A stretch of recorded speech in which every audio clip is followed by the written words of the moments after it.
कहानी की शुरुआत में हम एक घने जंगल को देखते हैं जहां दो कपल रिक और हेली माउंटेन क्लाइंबिंग कर रहे थे। रिक हेली से पहले ऊपर पहुंचकर हेली से कहता है कि मैंने तुमसे कहा था कि तुम मुझे हरा नहीं सकती। इसके बाद रिक जंगल के चारों ओर नजर घुमाता है जहां उसे दूर दूर तक घने जंगल के अलावा इंसान का नाम व निशान तक दिखाई नहीं देता। रिक हेली से कहता है कि तुम भी जल्दी से ऊपर आओ, यहाँ से जंगल बहुत ही खूबसूरत दिखाई दे रहा है। ये कहकर रिक आगे बढ़ने लगता है। हेली अब यहाँ अकेले ऊपर चढ़ने की कोशिश करती है पर तभी उसका पैर फिसल जाता है और वह नीचे गिरने लगती है, लेकिन जैसे तैसे करके वो खुद को संभाल लेती है और अब वो मदद के लिए रिक को आवाजें लगाती है, लेकिन रिक कोई भी जवाब नहीं देता और अचानक रिक चट्टान के किनारे पर आ गिरता है। हेली जब रिक की तरफ देखती है तभी उसके मुंह पर खून की कुछ बूंदें गिरने लगती हैं, जिसे देखकर हेली परेशान हो जाती है।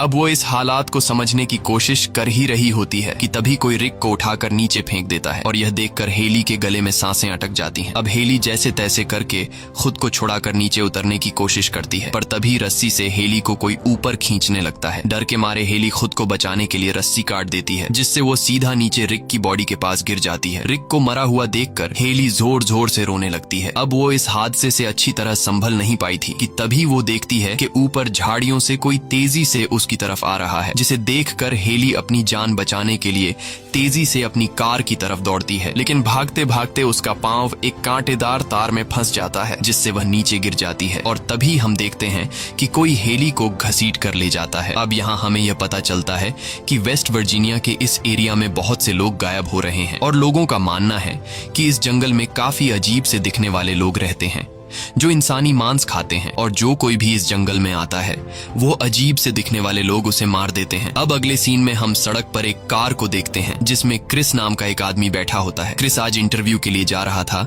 लेकिन कुछ दूर आगे आने के बाद क्रिस हाईवे पर ट्रैफिक के बीच में फंस जाता है। जब वह देखता है कि गाड़ियां बिल्कुल भी आगे बढ़ नहीं रही हैं, तब वह अपनी कार से उतरकर आगे एक ट्रक ड्राइवर के पास जाता है और उससे ट्रैफिक जैम होने की वजह पूछता है, जिस पर वह ट्रक ड्राइवर उसे बताता है कि 3 मील दूर एक केमिकल ट्रक पलट गया है और उसका सारा केमिकल सड़क पर फैल गया है, इसलिए यह जैम खुलने में कुछ घंटे लग सकते हैं। ये सुनकर क्रिस परेशान हो जाता है क्योंकि उसे इंटरव्यू के लिए देर हो रही थी। अब अगर वो यहाँ ट्रैफिक खुलने का इंतजार करता तो उसे यहाँ कई घंटे खड़ा रहना पड़ता, जिस वजह से उसका इंटरव्यू मिस हो जाता। इसलिए क्रिस अपनी कार मोड़कर कोई दूसरा रास्ता ढूंढने लगता है और वो जिस जगह जॉब के लिए जा रहा था वो उस जगह कॉल करके उन्हें अपनी सिचुएशन समझाने की कोशिश करता है कि ट्रैफिक जैम होने की वजह से मैं जल्दी नहीं आ पाऊंगा, लेकिन एक पहाड़ी इलाका होने की वजह से उसके मोबाइल फोन का सिग्नल कट जाता है। कुछ दूर आगे आने के बाद रास्ते में उसे एक गैस स्टेशन का साइन दिखाई देता है, जिसे देखकर क्रिस को लगा कि शायद मुझे यहाँ कोई मदद मिल जाए, इसलिए वह अपनी कार उस तरफ मोड़ लेता है। रास्ते में वह देखता है कि यहाँ पर कई सारी लावारिस कार्स खड़ी हैं। यह देखकर उसे काफी अजीब लगता है,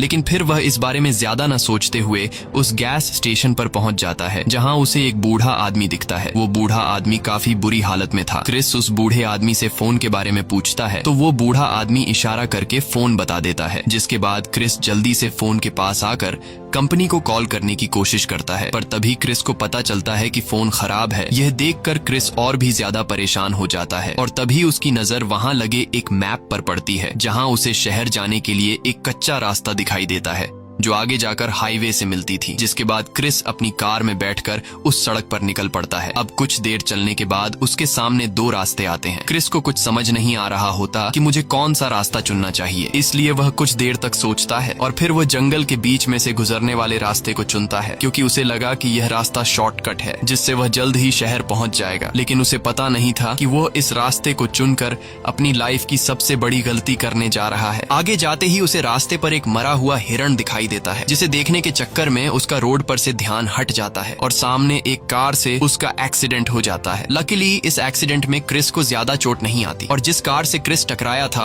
वो कुछ स्टूडेंट्स की थी जो जंगल में घूमने के लिए आए थे। क्रिस सबसे पहले उनसे माफी मांगता है और कहता है कि तुम लोगों का जितना भी नुकसान हुआ है मैं उसके पैसे देने को तैयार हूँ। इसके बाद क्रिस उनसे पूछता है कि तुम लोगों ने अपनी कार रास्ते में क्यों पार्क की थी, जिस पर जैसी नाम की एक लड़की जवाब देती है कि सड़क के बीच किसी ने कंटीली तार बिछा दी थी जिससे उनकी कार का टायर पंक्चर हो गया और टायर को देखकर पता चल रहा था कि यह इत्तेफाक से नहीं हुआ बल्कि किसी ने जानबूझकर सड़क पर कंटीली तार बिछाई थी। अब ये लोग क्रिस की कार में भी बैठकर यहाँ से नहीं निकल सकते थे क्योंकि एक्सीडेंट की वजह से क्रिस की कार भी खराब हो चुकी थी और अब ये लोग यहाँ फंस चुके थे। तब जेसी कहती है कि पीछे एक गैस स्टेशन है जहाँ हमें फोन मिल सकता है, लेकिन क्रिस कहता है कि मैं अभी वहाँ से आया हूँ, वहाँ का फोन खराब हो चुका है, इसलिए हमारा वहाँ जाना फजुल है। जिसके बाद ये लोग आगे जाने का डिसाइड करते हैं और सोचते हैं कि शायद आगे उन्हें हेल्प मिल जाए। आगे जाने से पहले ये लोग एवन और फ्रांसिन को कार के पास छोड़ देते हैं ताकि यह दोनों गाड़ी के अंदर रखे गए सामान का ध्यान रख सकें। आगे बढ़ते हुए उन्हें रास्ते में एक मरा हुआ नेवला जमीन पर पड़ा मिलता है जिसे किसी ने बुरी तरह से कुचल दिया था। ये लोग इस पर ज्यादा ध्यान नहीं देते और आगे बढ़ने लगते हैं। कुछ दूर आगे आने के बाद उन्हें एक जगह पर टायर्स को आग लगी हुई दिखाई देती है जिसे देखकर क्रिस समझ जाता है कि यह जगह नॉर्मल नहीं है। क्रिस खतरा महसूस करते हुए सभी को आगे बढ़ने के लिए कहता है। दूसरी तरफ एवन और फ्रांसिन जो गाड़ी का ध्यान रखने के लिए अकेले रह गए थे, ये दोनों इंतजार में थे कि कब इनके साथी मदद लेकर आएंगे। पर तभी एवन को जंगल से किसी चीज की आवाज सुनाई देने लगती है जिसे सुनकर एवन फ्रांसिन से कहता है कि तुम यहीं कार में रहो, मैं देखने जा रहा हूँ कि यह आवाज कहाँ से आ रही है। जिसके बाद एवन जंगल की तरफ चला जाता है और फ्रांसिन कार में बैठकर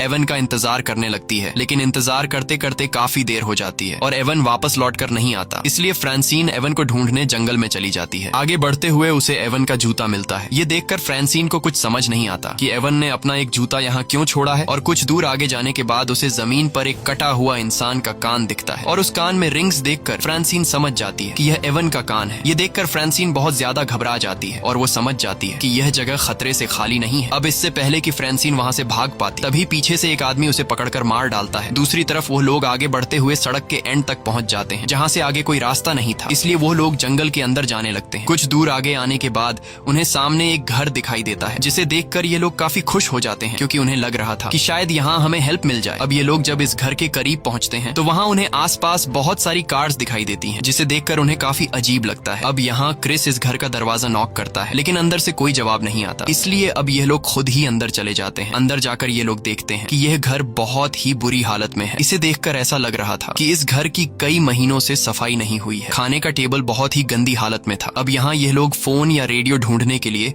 घर की जांच पड़ताल करने लगते हैं। तभी उन्हें ढेर सारी कार्स की चाबियां मिलती हैं। क्रिस जब फ्रिज खोलता है तो उसकी आंखें खुली की खुली रह जाती हैं क्योंकि वहाँ किसी ने इंसान के बॉडी पार्ट्स बॉटल्स में रखे थे। वहीं जेसी जब बाथरूम में जाती है तो वहाँ उसे बाथ टब में इंसान की डेड बॉडी पड़ी मिलती है जिसे देखकर वो बहुत ज्यादा घबरा जाती है। और तभी एक बाल्टी का ढक्कन हटाने पर उन्हें वो कंटीला तार दिखाई देता है जिससे उनकी कार पंक्चर हुई थी। ये सब देखकर ये लोग समझ जाते हैं कि इस घर में जो भी रहता है वह बहुत ही ज्यादा खतरनाक है। अब ये लोग जल्दी से वहाँ से निकलने लगते हैं और जैसे ही ये लोग दरवाजे के करीब पहुँचते हैं तभी उन्हें एक गाड़ी की आवाज सुनाई देती है। क्रिस जब खिड़की से छिपकर देखता है तो उसे पता चलता है कि यहाँ एक गाड़ी आ रही है। अब ये लोग जिस दरवाजे से आए थे उस दरवाजे से तो निकल नहीं सकते थे क्योंकि सामने से वो गाड़ी आ रही थी, इसलिए ये सब पीछे के दरवाजे से निकलने का सोचते हैं, लेकिन पीछे का दरवाजा ब्लॉक किया गया था। अब यह लोग बुरी तरह से फंस चुके थे और उन्हें कुछ समझ नहीं आ रहा था कि यहाँ से कैसे निकला जाए। जब उन्हें बाहर निकलने का कोई भी रास्ता नहीं मिलता तब ये लोग जल्दी से अलमारी और बेड के नीचे छिप जाते हैं। कुछ देर बाद वो मॉन्स्टर्स अंदर आते हैं और फ्रांसिन की बॉडी को बिल्कुल उनके सामने लाकर पटक देते हैं जिसे देखकर ये लोग बहुत ज्यादा डर जाते हैं। और तभी ये लोग उन मॉन्स्टर्स के चेहरे देख लेते हैं जिनके चेहरे देखने में बहुत ही ज्यादा डरावने थे। दरअसल ये तीनों आदमखोर थे जो इंसानी मांस खाते थे और ये तीनों फ्रांसिन की लाश को उठाकर एक टेबल पर पटक देते हैं और तीनों मिलकर उसे काटना शुरू कर देते हैं। ये खौफनाक मंजर देखकर जेसी काफी ज्यादा डर जाती है और जैसे ही वह चिल्लाने वाली होती है तभी क्रिस उसके मुंह पर हाथ रख देता है और जेसी की आवाज को दबा लेता है। इसके बाद वह तीन आदमखोर फ्रांसिन की बॉडी को खाकर सो जाते हैं। अब मौका देखकर क्रिस और जेसी धीरे धीरे घिसटते हुए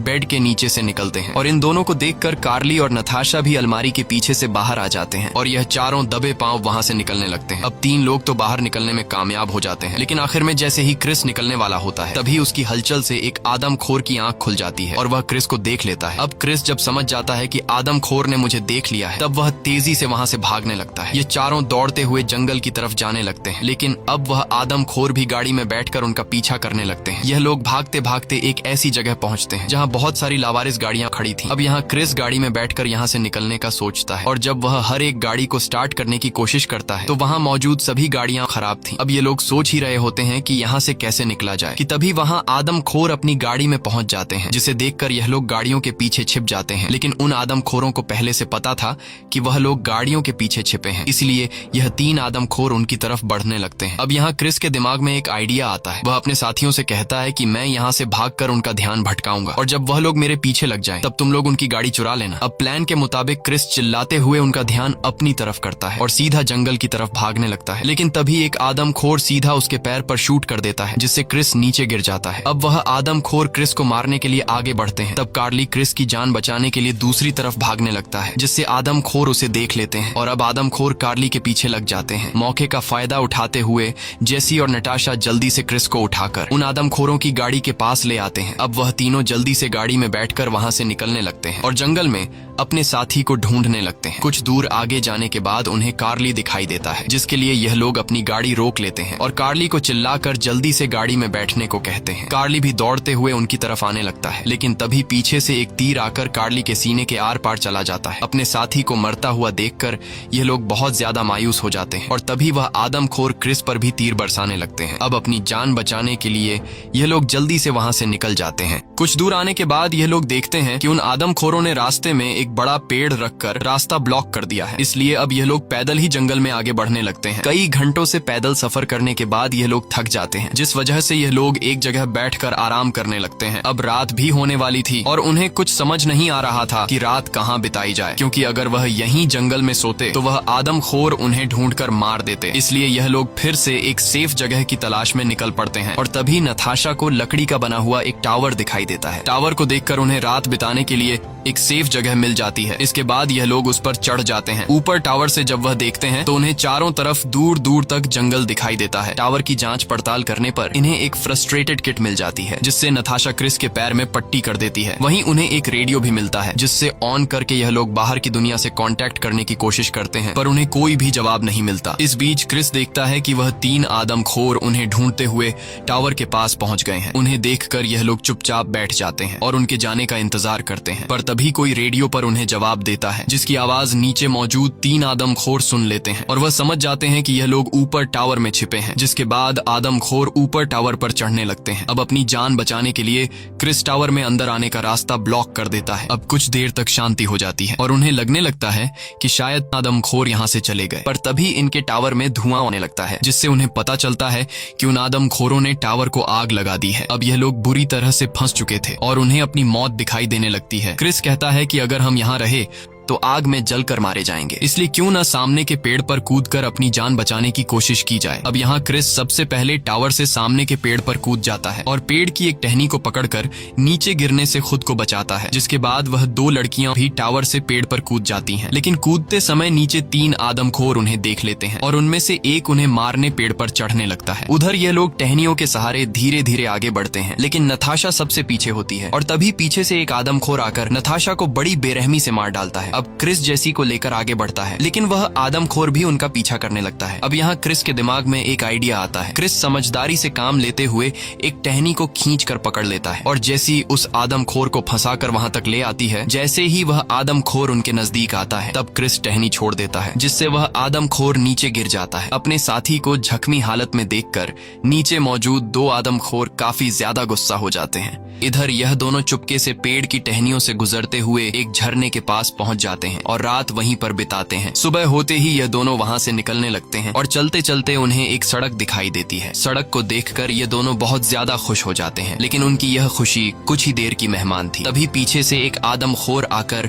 क्रिस पर हमला कर देता है, जिससे क्रिस ढलान से नीचे लुढ़कने लगता है और वह आदमखोर जेसी को पकड़कर अपने साथ ले जाता है। तभी क्रिस को रोड पर पुलिस की कार दिखाई देती है, जिसे देखकर क्रिस जल्दी से पुलिस की गाड़ी के सामने पहुंचता है। दरअसल रात को जब रेडियो से उन्होंने मदद मांगी थी, तब उस पुलिस वाले ने उनकी मदद का सिग्नल सुन लिया था, इसलिए वह उन्हें बचाने के लिए आया था। अब इससे पहले कि क्रिस उस पुलिस वाले को सब कुछ बता पाता, तभी पीछे से एक तीर आकर पुलिस की आंख फोड़ देता है। ये देखकर क्रिस बहुत ज्यादा घबरा जाता है और वह जल्दी से उसी पुलिस की गाड़ी में बैठकर वहां से निकलने लगता है, लेकिन कार की चाबी पुलिस के पास थी। अब क्रिस उस पुलिस वाले की जेब जेब से चाबी निकाल नहीं सकता था क्योंकि वह आदमखोर क्रिस के काफी करीब आ चुका था। इसलिए क्रिस खुद को बचाते हुए झाड़ियों के पीछे छिप जाता है और तभी वह आदमखोर पुलिस की लाश को उठाकर गाड़ी में डाल देता है। और जैसे ही वह गाड़ी को स्टार्ट कर वहां से जाने वाला होता है तभी क्रिस जल्दी से उसकी कार के नीचे आकर कार को कसकर पकड़ लेता है, जिसके बाद आदमखोर कार को अपने घर की तरफ ले जाने लगता है। वहीं उन्होंने जेसी को घर पर बांध रखा था और अब यह लोग जेसी को जिंदा पकाने वाले थे। तभी बाहर वह दूसरा आदमखोर भी आ जाता है जिसके गाड़ी के नीचे क्रिस छिपा हुआ था। वह आदमखोर